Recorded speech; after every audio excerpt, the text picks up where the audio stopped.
The night was silent, too silent for the desert. No wind, no sound, only the endless sand glowing under the pale moon. Ethan Cole sat near his small workshop on the edge of nowhere, fixing an old radio that never worked right. He was used to silence. He liked it. It made him forget the noise of the world he had left behind, the cities, the lies, the wars. Then it came. A deep hum cut through the air, low and powerful. The ground trembled. Ethan looked up. A bright silver line burned across the sky like a falling star, but faster, sharper, alive. The light grew until the night turned white. Boom! A shockwave slammed through the sand, knocking Ethan backward. The stars above seemed to fade for a moment, and then silence again. Only a black trail of smoke rose from the horizon. He grabbed his flashlight, jumped into his Jeep, and drove toward the crash. The closer he got, the stranger the world became. Static filled his radio. The air shimmered with blue sparks. His headlights flickered like dying fireflies. When he reached the crater, he stopped breathing. Something metallic and alive was buried halfway in the sand. It wasn't a plane. It wasn't a meteor. It looked like glass mixed with light, transparent and glowing from inside. Cracks ran along its surface, pulsing with silver veins. Ethan stepped closer, his boots sinking in the hot sand, and then, from inside the strange pod, something moved. He froze. A hand, small, delicate, glowing faintly, pressed against the glass. "Hey! Hey, can you hear me?" he shouted, hitting the side of the pod. The glass shimmered and a soft hiss escaped. The shell opened like a flower. Steam rolled out, and inside he saw her. A girl. Her skin glowed with silver lines that ran across her arms like stars in motion. Her eyes were half open, shining pale blue, and her hair floated weightlessly as if the air itself bent around her. She looked almost human. Almost. She whispered something, a soft sound that didn't belong to any language Ethan knew. He knelt beside her. "Hey, it's okay. You're safe," he said quietly. Her gaze flickered to him, and for a moment he saw galaxies swirling in her eyes. Then she whispered one word. "Chosen." Ethan blinked. "Chosen? What do you mean?" Before he could ask more, a flash of red light cut through the sky. He looked up. Military drones, scanning the desert with lasers. They had found the crash too. Damn it. He picked her up carefully. She was light, too light, like she was made of air. Her skin was cold but pulsing softly with energy. Ethan hurried back to his Jeep, covering her with his jacket. As he drove away, the drones hovered above the crater, scanning, searching. A voice crackled through a loudspeaker behind him. "This is restricted airspace. Stop your vehicle immediately." Ethan didn't stop.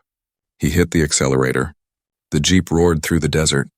Bullets hit the sand behind him, sending dust into the air. One drone fired an energy beam that exploded near his left tire. He swerved hard and shouted, "Hold on!" Though the girl could barely move. Her eyes opened again, glowing brighter. The Jeep's lights flickered, and suddenly, every drone's engine went dead. One by one, they fell from the sky like broken toys. Ethan stared at her, shocked. She had done something impossible. When he reached his workshop, he carried her inside and laid her on his workbench. The air around her buzzed softly. Machines turned on by themselves. Lights flickered, the radio began to hum, and the screen showed symbols Ethan had never seen before. He looked at her again. "Who are you?" he whispered. Her lips moved slowly, struggling to form words. "I came back from where?" Her hand trembled as she touched his arm. A strange warmth spread through his skin, and he felt a flash of images in his mind. Stars, fire, screams, and a giant crown of light. Then it was gone. She fell unconscious. Ethan stepped back, breathing hard. The air smelled like metal and rain. He looked at the girl, then at the window, where red lights glowed in the distance. The military was coming. He grabbed a first aid kit, wrapped her arm, and whispered to himself, "I don't know who you are, but I'm not letting them take you." As the engines roared outside and shadows moved closer, the girl's body began to glow again. A faint hum filled the room, like a heartbeat from another world. Ethan didn't know it yet, but that night would change everything. The war between worlds, the truth of the stars, and the fate of all humankind, because the girl who fell from the sky had not come to destroy Earth. She had come to find him. The morning sun rose over the desert, painting the sky gold and red. Ethan had not slept. He sat beside the strange girl who had fallen from the stars. She lay wrapped in his blanket, her breathing slow and soft. Machines around her were still alive. His radio glowed with symbols that changed every few seconds. The air was warm, filled with a low hum like invisible energy dancing through the room. Ethan rubbed his tired eyes. "Who are you?" he whispered again. He didn't expect an answer, but this time she moved. Her eyes opened, glowing faint blue in the sunlight. She looked confused, like she didn't know where she was. "You're safe," Ethan said softly. "You crashed last night. I pulled you out," she blinked slowly. "You saved me." Her voice was calm but strange, almost like two voices speaking as one. Each word echoed slightly as if the air repeated her sound. "Yeah," Ethan said, trying to smile. "Name's Ethan. You got a name?" She looked at him for a long moment, then touched her chest. "Lyra," she said finally. "My name is Lyra." Ethan nodded. "Okay, Lyra, you're hurt. We need to—" Before he could finish, every light in the room flickered again. The screens filled with alien letters. Lyra sat up suddenly, eyes wide. "They are coming," she whispered. "They found me," Ethan frowned. "Who's coming?" "The hunters of Nova Command," she said. "Your kind." Ethan felt his stomach drop. "Humans?" She nodded slowly. "They destroyed my mother's world. They will not let me live." He took a step back, unsure if he heard her right. "Your mother's world?" Lyra stood, weak but tall, her silver veins glowing faintly under her skin. "My mother was the last queen of Elindra, a world that once shone brighter than your sun. But your armies came. They said they came for peace. They came with gifts. Then they brought fire." Ethan froze. He had heard of old space wars decades ago, rumors about colonies and alien civilizations, but most people thought those were myths. The government had erased the truth long ago. "You're saying humans destroyed your people?" Lyra looked at him with sadness in her eyes. "Not all humans," she said softly. "Only those who feared what they could not control." The room fell silent. Outside, the sound of helicopters began to echo faintly in the distance. Ethan looked out the window. "They're already searching," he muttered. "I should have known." Lyra touched his hand. "If they find me, they will kill you too. You must leave me." He shook his head immediately. "No way, I pulled you out of that pod. I'm not leaving you now." She studied him quietly. "You risk your life for one not of your blood." "Why?" Ethan gave a tired laugh. "Because I've seen enough people die for the wrong reasons. If helping you makes me a fool, then fine. I'll be a fool." For the first time, Lyra smiled faintly, a soft, almost human smile. "You sound like my mother," she said quietly. "She believed there was good in your kind."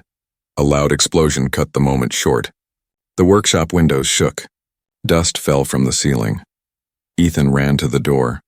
Military trucks were surrounding the area, soldiers stepping out in black armor, their weapons glowing. "They found us," Ethan whispered. Lyra's eyes brightened again. "Then I will protect you." Before he could stop her, the floor around her began to glow with strange circular patterns. Her hair lifted like it was caught in a silent wind. The machines around them started to rise off the ground, floating weightlessly. "What are you doing?" Ethan shouted, her voice changed, deeper, older, filled with power, calling the energy of the stars. Outside, the soldiers aimed their weapons, shouting orders. The first shot fired, an energy beam that blasted through the wall. Ethan ducked. The beam stopped in midair, frozen like light trapped in glass. Lyra stepped forward. The light in her eyes turned white, and with one movement of her hand, the beam reversed, firing back at the soldiers. The ground shook. When the dust settled, the vehicles outside were disabled, engines melted like wax. No one moved. Lyra fell to her knees, breathing hard. "I cannot control it for long," she said weakly. "This world rejects my energy." Ethan ran to her, helping her stand. "Then we'll find somewhere safe," he said. "Someplace they can't track you." She looked at him, her expression full of doubt and hope. "Why do you help me, Ethan Cole?" He smiled slightly. "Because maybe saving you means saving all of us." Outside, the desert wind carried the sound of approaching jets. The hunt wasn't over. As they climbed into his jeep again, Lyra looked at the horizon. "The stars remember your name now," she said softly, "and so do I." The sun disappeared behind the clouds, and together, the last daughter of the alien queen and her human savior vanished into the wasteland, while far above, unseen eyes watched from the skies.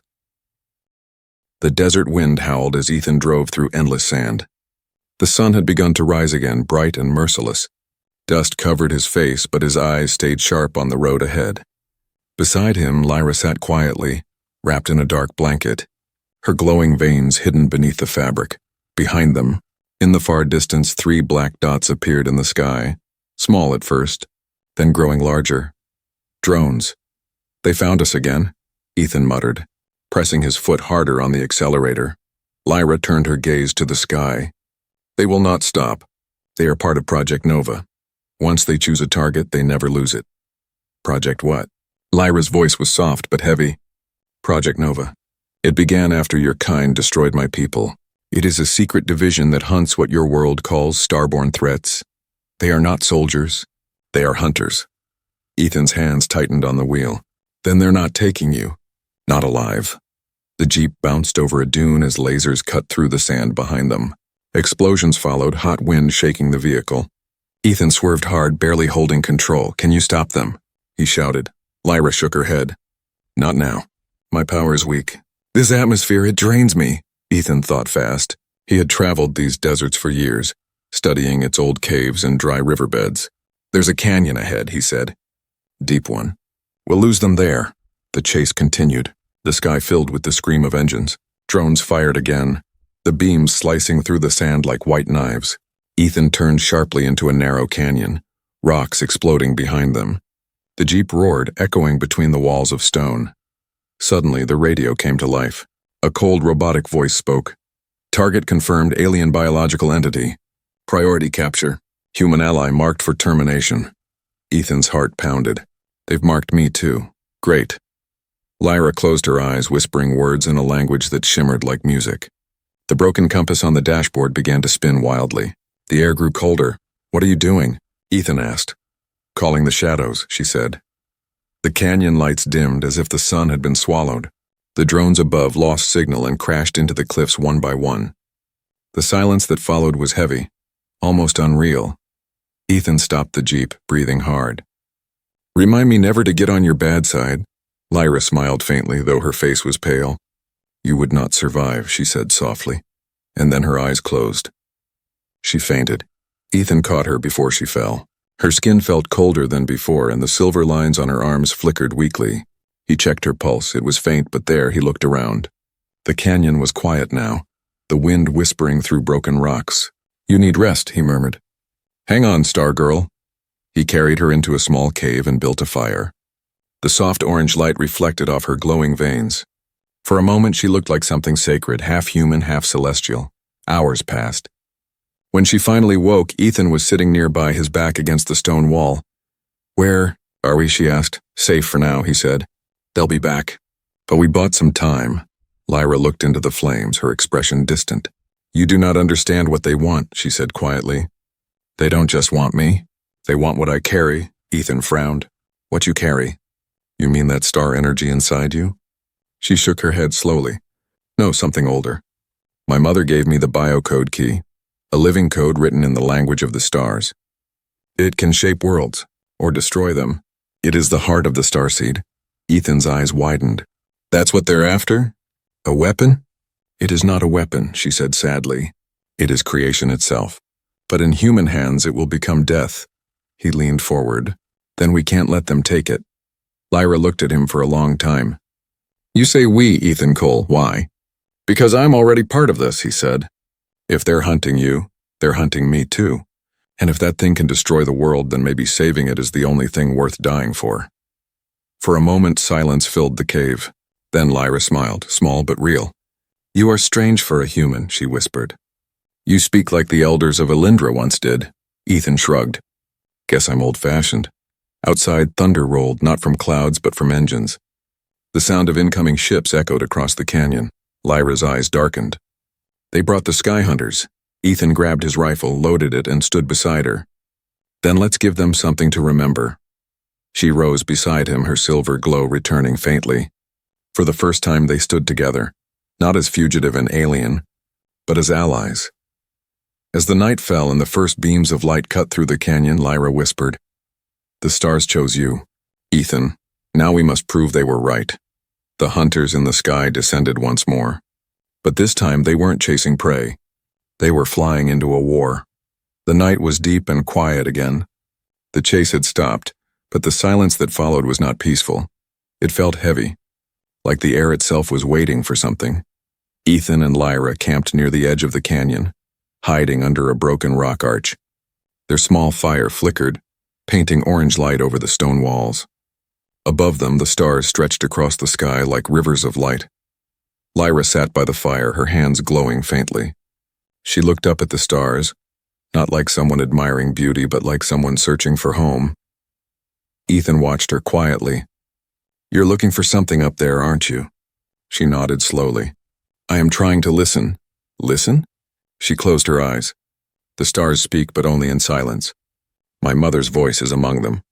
I feel her when I'm near the old places." Ethan frowned. "Old places?" "The temples," Lyra said softly. "They were built before your species could even dream of the stars. My mother left one on this world long ago, a memory, a guide. It lies beneath the mountains of Solera Ridge." Ethan's eyes widened. "You're saying there's an alien temple under those mountains? That's hundreds of miles away." Lyra opened her glowing eyes and looked at him.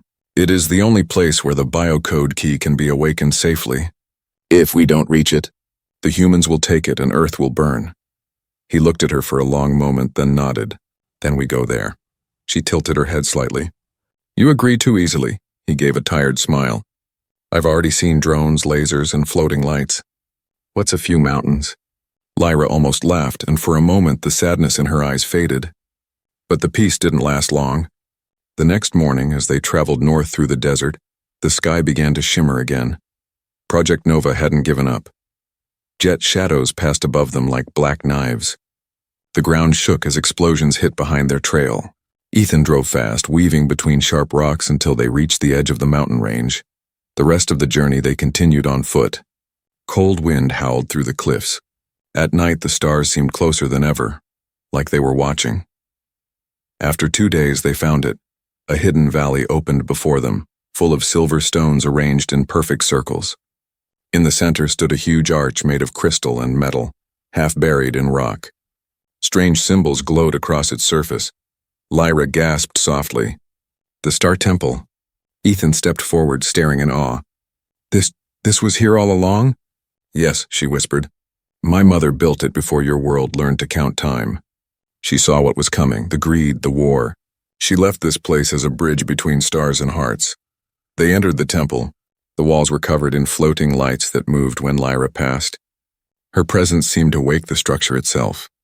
The floor shone under her feet, showing waves of ancient writing that pulsed like veins of light. Ethan touched one of the symbols.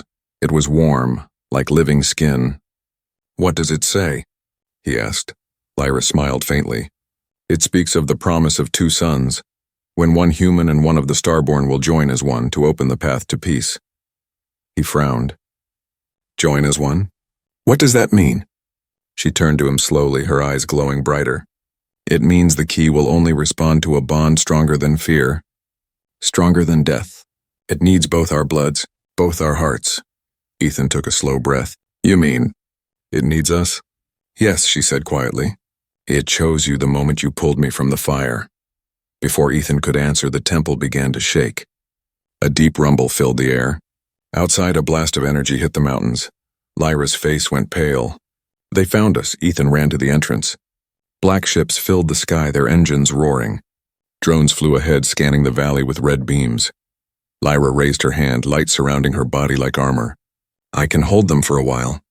"Go to the altar at the center." "The core crystal, it must be activated." Ethan hesitated. "You'll be exposed." She looked at him, eyes fierce. "Go, Ethan. Trust me." He ran through the glowing hall, the walls vibrating with energy. At the center stood a massive crystal heart, beating like it was alive. He placed his hand on it and it burned. Light shot through his arm, visions flashing through his mind. A great queen, a war of worlds, and a child sent away to survive. He saw Lyra's mother, a radiant being with eyes of starlight, looking at him through the vision. "Protect her," she whispered. "For she carries the seed of both our worlds." The vision vanished. Ethan stumbled back, gasping. The temple's light dimmed again. Outside, explosions grew louder. Lyra's power flickered. She fell to her knees, whispering, "It's too late. They're too many." Ethan ran to her and lifted her up. "Then we run. We'll find another way." But she shook her head weakly. "No, my mother's message is clear. Only you can open the seed, and only through me." He looked at her, not understanding, fear and love twisting inside him. Above them, the sky burned with the light of battle, and somewhere deep within the temple walls, a hidden voice, soft and ancient, began to whisper again. The bond must be complete before the dawn. The night was far from over, and the war for the stars had only just begun. The star temple lay in ruins. Smoke rose from the shattered stones, and pieces of glowing metal rained down like dying stars. Ethan dragged Lyra through the dust, her body weak, her light fading. The battle had ended, but not in victory. They had escaped barely alive. Ethan's arms trembled as he laid her beside a cracked pillar. "Stay with me," he said, his voice rough. Lyra's eyes flickered open, soft blue against the ash. "You touched the crystal," she whispered. "It accepted you." "Yeah," he said, breathing hard. "Didn't feel like much of a blessing." She smiled faintly. "Then you are marked now. The starseed will find you." Before Ethan could respond, a sharp sound echoed across the valley. Helicopters. The sound of metal wings cutting through the air. Lyra's hand gripped his wrist weakly. "They come again." Ethan looked up, scanning the sky. "Then we keep moving. We find another way to finish what your mother started." He helped her stand, and they stumbled through the rocks toward a narrow cave that led deeper into the mountains. Inside, the air was cold, damp, and silent. Their footsteps echoed softly. When they reached a wider chamber, Ethan stopped suddenly. His heart skipped. Someone was already there. A man stepped from the shadows, holding a rifle pointed at them. He wore dusty armor, his hair grayer than Ethan remembered. "Hello, Ethan," the man said with a half-smile. Ethan froze. "Mason?" Dr. Mason Hale, Ethan's old mentor, the man who had trained him back at the Nova Science Division. The man who once called him his brother. Ethan's voice hardened. "What are you doing here?" Mason lowered his weapon slightly. "Saving you if you let me." His eyes moved to Lyra. "So this is her, the alien girl who turned your life upside down?" Ethan stepped protectively in front of her. "She has a name," Mason sighed. "Ethan, you have no idea what you're involved in. Project Nova has been searching for her for years. She's not some lost child, she's a living weapon. She holds the code that can erase worlds." Lyra lifted her head. "Your world destroyed mine. You call that protection?" Mason's gaze didn't waver. "Your people built the seed first. They threatened every human colony. We only defended ourselves." Ethan shook his head. "No. You told me those wars were lies, fabricated to justify experiments. You said humanity was better than this." Mason's jaw tightened. "I was wrong. The universe doesn't reward mercy, Ethan, it rewards survival. Hand her over. You can still walk away." Ethan felt something cold inside him twist. He had trusted this man for years. Now Mason's eyes looked empty like a machine's. "You'd really hand her over to Nova?" Ethan said quietly. "You'd let them tear her apart in a lab?" Mason's face hardened. "She's not one of us. She never will be. And you've forgotten what side you're on." Ethan's fists clenched. Maybe the right side isn't yours anymore. The silence that followed was sharp. Then Mason raised his rifle. "I didn't want this." The shot came fast, but Lyra moved faster. A burst of blue light exploded from her hand, knocking Mason backward into the wall. The rifle shattered like glass. Lyra fell to her knees, gasping, her energy fading again. Ethan ran to her. "You didn't have to do that." "I did," she whispered. "He would have killed you." But the sound of boots echoed deeper in the cave. More soldiers, Mason's backup. Ethan grabbed his pack. "We're leaving," Mason's voice echoed weakly from the ground. "You can't run from this, Ethan. You'll doom both worlds." Ethan didn't answer. He pulled Lyra close, guiding her through the tunnels. As they reached an opening at the far end, bright sunlight hit their faces. The mountains opened into a wide plateau overlooking the desert. For a brief moment, it looked peaceful again. Lyra leaned against him, whispering, "He was your friend." "Was," Ethan said quietly. "Now he's just another ghost." Below them, in the distance, a large black transport ship rose into the sky, bearing the symbol of Project Nova. Mason had survived, and he had transmitted their coordinates. Lyra saw it too. He will come again, Ethan nodded grimly. Then we'll be ready. They began walking down the mountain, the sun setting behind them, painting the world red. The air was heavy with dust and betrayal. As they disappeared into the dusk, Lyra spoke softly, almost to herself. On Alindra, betrayal was a curse. Once done, it followed your soul forever. Ethan looked at her. What happens to those cursed? Her eyes glowed faintly. They live long enough to regret what they've done. Far behind them, Mason watched from the deck of the transport ship, his face cold. He whispered into his comm, "Initiate Phase 2. Bring them in alive." The human must not die. He is part of the key. The signal crackled. Somewhere deep in the sky, a new fleet began to move. The betrayal was complete, but the war for the stars was just beginning to burn. The world had turned against them. For days, Ethan and Lyra fled across dead lands, broken highways, ghost cities, and deserts of ash. Project Nova's ships hunted from above, scanning every shadow. But Ethan never stopped. He carried Lyra when she was too weak to walk, whispering hope even when there was none left. At night, her light grew dimmer. The silver veins that once glowed like stars now flickered faintly. Each day on Earth was killing her slowly. One evening, they found shelter inside an abandoned research facility half buried in sand. Rusted signs read Nova Biotech Classified Access. Ethan frowned. This place. It's theirs. Lyra's voice was barely a whisper. Maybe. That is why fate brought us here. Inside, they discovered something horrifying. Rows of glass chambers filled the dark hall. Inside them floated creatures, half human, half alien. Eyes closed, skin pale, their bodies connected to wires and tubes. Ethan stepped closer, his stomach twisting. What is this? Lyra touched the glass gently, her expression full of sorrow. Experiments, she said.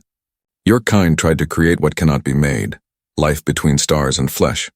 They wanted to become gods. Ethan clenched his fists. Monsters, he muttered. All of them. Suddenly a voice echoed through the hall, cold and mechanical.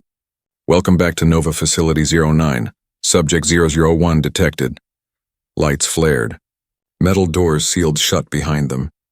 Drones descended from the ceiling, their red sensors glowing. Lyra stumbled. They have found us.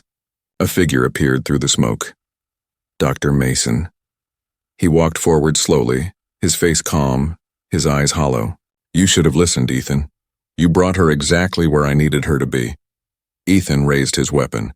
You used me. Mason didn't flinch. I warned you she was dangerous, but I needed you close to her. The biocode key only awakens through emotional connection. Love, trust, sacrifice. You were the final piece. Lyra's eyes widened. You used his heart as a weapon. Mason smiled faintly. He's human. That's what humans do. Before Ethan could fire, the drones shot energy beams that knocked him back. Pain shot through his chest as he fell to the ground. Two soldiers grabbed him, forcing him down. Lyra screamed, but another drone injected her with a blue fluid that made her body go limp. Mason turned toward her. You are the daughter of a queen, Lyra, but queens fall. The new era belongs to us. He placed a device on her chest, a dark crystal humming with energy. The machines around began to glow. This will extract the key from your body, Mason said. And when it's mine, no world will ever challenge Earth again. Ethan fought against the soldiers, blood on his face. Stop it, Mason. You'll kill her. Mason looked down at him coldly. You think this is murder? This is progress. Lyra cried out as light burst from her chest, flowing into the crystal. The walls shook. The temperature dropped. Machines screamed with energy. Ethan's heart pounded. He could see her pain, see the woman who had trusted him dying in front of his eyes. Something broke inside him. Enough, he roared. With a surge of strength, he tore free from the soldiers and grabbed the glowing device. It burned his hands, but he didn't let go. Sparks flew. The room filled with white light. Ethan, no! Lyra gasped weakly. He looked at her, eyes full of tears. You said the seed needs both our bloods. Both our hearts. Then it's time. He pressed the device against his own chest. A blinding flash filled the hall. The energy ripped through his body. Pain, fire, and light all at once. But through it, he felt Lyra's heartbeat merge with his. For a moment, everything stopped. No sound, no time. Only light. Then Ethan opened his eyes. His wounds were gone. His skin shimmered with faint silver veins like Lyra's. The machines bent toward him. recognizing him as something new, something more than human. Mason stepped back, terrified. "What have you done?" Ethan's voice was calm but powerful. "You wanted to play God. Now meet one." He raised his hand. The drones froze midair and disintegrated into dust. The walls cracked, lights shattered.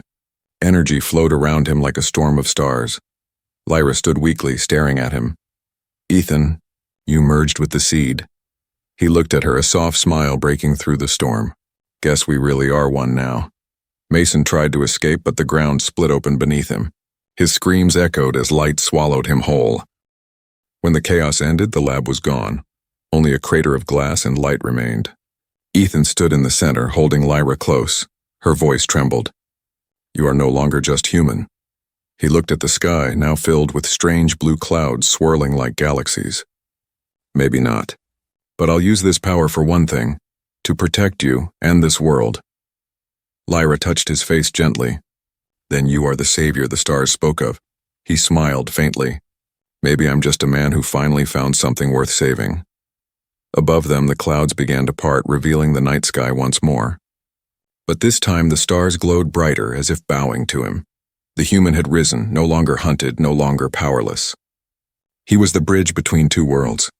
The human savior had been born. The sky above Earth no longer looked blue. It shimmered with a strange, living light. Clouds moved in circles like galaxies, and streaks of silver lightning flashed across the horizon. The starseed had awakened. Ethan stood on the edge of the ruined facility, his body glowing faintly, veins of silver running beneath his skin. The air around him pulsed with power, bending slightly with his heartbeat. He was not just human anymore. He was something between flesh and starlight. Lyra stood beside him, her eyes bright again, her energy restored by his transformation. The glow that once marked her as alien now matched his perfectly. Two lights, human and starborn, beating as one. She looked at him with quiet awe. "You did what no one else could. You became the bridge," Ethan gave a small smile, "and now that bridge has a job to finish." Far in the distance, dark clouds gathered, the fleet of Project Nova ships rising into orbit. Their goal was simple: reach the starseed before it stabilized and turn its power into a weapon. Lyra's voice trembled. "If they overload it, your planet will break apart, and my people's remnants will vanish with it." Ethan looked at the sky, determination burning in his eyes. "Then we stop them, together." They climbed aboard an old shuttle left behind by Nova's troops. Ethan placed his glowing hand on the controls, and the ship came alive with blue light. The engines roared like thunder, lifting them high above the burning earth. As they broke through the clouds, the sight above took Lyra's breath away. Orbit was a battlefield. Hundreds of Nova ships circled the starseed, an enormous glowing sphere the size of a city, floating in the void like a heart of light. Beams of energy connected the ships to it, draining its power. Lyra whispered, "They are killing it, draining the life of the seed." Ethan's jaw tightened. Not for long. He pushed the shuttle's power to maximum. The small ship darted through the chaos, weaving between enemy fire. Explosions flashed around them like stars dying one by one. A voice crackled through the comms. It was Dr. Mason's, distorted but alive. "You can't stop this, Ethan. You're fighting against destiny. Humanity was meant to rule the stars." Ethan's voice was calm, cold. Then humanity forgot what it means to be human. He turned to Lyra. "We have one chance. If we link to the seed directly, we can restore balance, but it will drain everything I have left." Lyra shook her head. "No, you'll die." He smiled faintly. "Maybe, but if I don't, everyone else will." Tears filled her eyes. "Ethan, please." He reached out, brushing her cheek gently. "You once told me the stars remember names. Then promise me they'll remember mine." She held his hand tightly. "They already do." The ship dove straight toward the starseed. Alarms blared, lights flashed, and Nova's fighters closed in behind them. Ethan's power surged, forming a glowing barrier around the shuttle. Missiles exploded harmlessly against it. They broke through the fleet and reached the heart of the seed. The surface rippled like water, reflecting Ethan's and Lyra's faces in glowing silver. Lyra whispered, "Once you enter, there is no return." Ethan nodded. "I know." He took a deep breath, then smiled softly. "Tell your people, humans aren't all monsters." Before she could stop him, he stepped into the light. The seed swallowed him whole. For a moment, silence filled the cosmos. Then the sphere began to pulse. Slow, then faster, brighter, until the entire orbit blazed like a second sun. The Nova ships shattered, their weapons melting in the fire of creation. Inside the light, Ethan's voice echoed faintly, speaking to Lyra's mind. This isn't the end. It's a beginning. Tears rolled down her cheeks as she watched the starseed rise higher, glowing with the power of rebirth. The explosion that followed was not of destruction, but of renewal. The earth below shimmered as forest regrew, oceans calmed, and the poison sky turned blue once more. Then, silence. Days later, people across the world looked up at night and saw a new star shining brighter than any other. They called it Ethan's light. Lyra returned to the stars, carrying peace to her mother's people. Yet she often looked back toward Earth, whispering into the void. He was the human who taught the galaxy how to love again. In the heart of the starseed, far beyond time and matter, a faint light still glowed, Ethan's light, watching over both worlds. And whenever the stars shone a little brighter, the universe remembered. The alien queen's daughter had returned, but it was the human savior who helped her find her way home.